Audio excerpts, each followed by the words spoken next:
Pues los grandes cambios de organización animal que se ha visto a lo largo de la evolución de los seres vivos están asociados con grandes disturbios ambientales. Se puede asociar ya cada vez con más claridad cada cambio de un periodo a otro. Los nombres de los periodos, de los grandes periodos geológicos, se daban debido a que encontraban diferentes faunas en los estratos en los que estaban los fósiles. Carbonífero, Cretácico, Jurásico, eran faunas diferentes. Estos periodos están separados por grandes catástrofes ambientales, fundamentalmente, como he dicho antes, producidas por caída de grandes asteroides. También ha habido en casos de inversiones de los polos magnéticos terrestres, que se pueden detectar en el hierro de los estratos fósiles.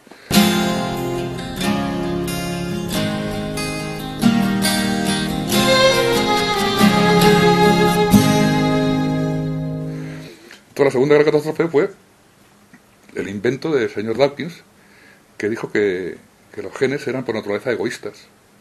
Cuando ya se sabía entonces, que una molécula de ADN en sí misma no es nada, es inerte.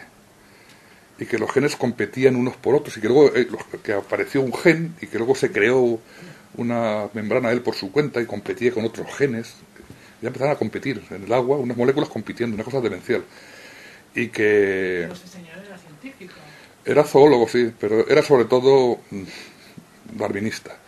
Entonces, sintetizando, según Dawkins, la unidad de evolución es el gen, o ADN, que es egoísta y compite con otros genes. Y que del egoísmo del gen pues se produce la naturaleza. Entonces, si tú lees a Adam Smith, dice, del egoísmo del carnicero o cervecero es el que surge nuestro alimento y surge la sociedad. Es decir, es directamente, literalmente, la traslación de la teoría de libre mercado de Adam Smith, del egoísmo del carnicero produce la sociedad, al egoísmo del gen, naturaleza. Una cosa delirante. Entonces, ¿qué pasa? Pues que cuando se ha encontrado que los genomas tenían una gran cantidad de ADN, que eran secuencias repetidas, y que no eran codificantes de proteínas, pues se pensó, si los genetistas, siguiendo a Dawkins, que eso era ADN egoísta. Y que se expandía y que estaba allí, que era ADN basura. Yo he oído a científicos españoles muy prestigiosos de que si conseguíamos limpiar los genomas de basura, conseguiríamos vivir 200 años. Lo cual es una estupidez, porque si no limpiar los genomas de eso, nos habíamos muerto enseguida, porque se ha descubierto que es la parte fundamental de los genomas. Que en el genoma, la fracción codificante de proteínas es el 1,5% de los genes. 1,5%. Lo que secuenciaron cuando dijeron hemos secuenciado el genoma humano era el 1,5% de los genes, que son los genes codificantes de proteínas. Por eso cuando dicen el ratón y el hombre comparten el 90% de los genes y compartimos el 40% con Arabidopsis, que es una planta de cuneta, una planta. Tiene el 40% de los genes igual que el hombre. Un gen es una suma de secuencias génicas que se agrupan concretamente para cada momento concreto en función del ambiente. Hay un artículo muy interesante de Nature que dice que cuando más profundizan los científicos en genética molecular, más difícil es estar seguro de qué es, si es que es algo, un gen. O sea, no hay un gen, son secuencias fragmentarias que se combinan en cada momento en función de las necesidades concretas del organismo. ¿Secuencias fragmentarias de qué? De ADN. De ADN. ¿Y qué es el ADN? El ADN es el ácido desoxirribonucleico, una serie de nucleótidos que están empalmados y que son los que, de alguna forma, especializados en contener, en almacenar información genética. Que es muy curioso, además, cuando habla la visión del darwinismo de que las enfermedades están en los genes. Son genes malos y entonces producen enfermedades. No. Las enfermedades están en el ambiente y altera los genes. La enfermedad no es causa, sino consecuencia. Es decir, la población moderna está sometida a cientos, a miles de sustancias químicas sintéticas con las cuales no ha estado en contacto anteriormente. Es dificilísimo de controlar eso porque los efectos pueden ser, primero, a largo plazo, segundo, sinérgicos, de que una cosa sola no, pero dos se retroalimentan y producen una consecuencia. Por ejemplo, hay una sustancia que se ha visto que es terrorífica, que son los organofosforados, que son sustancias que se utilizan en los jardines, en las casas como abonos sintéticos. Bueno, pues hay relación de enfermedades como la esclerosis lateral amniotrófica con los organofosforados.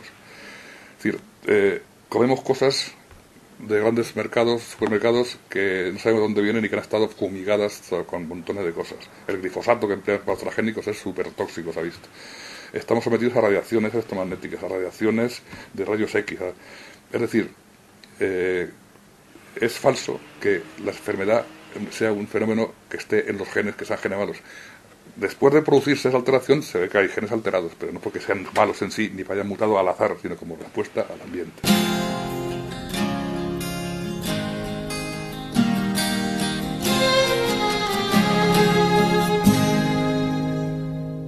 En primer lugar, las bacterias fueron las que hicieron posible la vida en la Tierra, son los primeros organismos vivos en la Tierra. Su aparición es tan repentina que se está empezando a investigar la posibilidad de que vengan del espacio. Es decir, que la vida sea un fenómeno inherente al universo y que de alguna forma germine allá donde las condiciones sean favorables. La idea de la vida como aparición única en la Tierra, al azar y gradualmente, es absurda. Tiene un componente, digamos, no sé, de un etnocentrismo o de un egocentrismo paleto, ¿no? De un universo tan gigantesco, pensar que solamente hay vida en la Tierra es bastante estúpido. Entonces las bacterias pueden formar esporas y viajar por el universo, y se ha comprobado incluso que bacterias normales pueden subir y bajar en una cápsula espacial y volver indemnes. Si tienes en cuenta sus capacidades tan especiales que tienen para alimentarse de metales, de sustancias tóxicas, vivir en fuentes hidrotermales, vivir dentro de las rocas, es decir, que son unas cosas muy especiales y dan esa sensación, ¿no?, de que están como muy preparadas para generar vida. Hasta que se descubrieron, pues no se sabía que existían las bacterias. Y se descubrieron porque provocaban infecciones. Ahora ya sabemos que las bacterias en conjunto no son patógenas, sino que son elementos fundamentales para la vida. ¿Qué quiere decir patógenas? Patógenas que producen enfermedades. Las bacterias, el número calculado en la Tierra se ha calculado que es de 10.000 millones de veces más que el número de estrellas calculadas en el universo. O sea, vivimos en un montón sobre las bacterias en el suelo, en tierra, en un gramo de tierra. Hay 4 millones de bacterias en un gramo de tierra. Y en una gota de agua de mar hay 1 millón de bacterias. En el organismo, dentro de nuestro organismo, tenemos 10 veces más bacterias que células. Son fundamentales para la vida. Y a los niños tienen que entrarles bacterias, lógicamente. Cuando ves esos anuncios que hay en la televisión, como bióloga, esto para desinfectar, porque pueden coger cualquier cosa. Digo, pues como bióloga podrías informarte un poquito más de lo que dices, ¿eh? Porque es una cosa muy divertida en Estados Unidos, en una época que les dio por la asepsia, de los niños ver agua desinfectada y todo aséptico, y les entraban unas diarreas a los niños que se iban por las patas abajo, porque tienen que entrar dentro las bacterias correspondientes, que no son al azar, la flora bacteriana es específica de cada especie y dentro de unas concretas, fundamentales.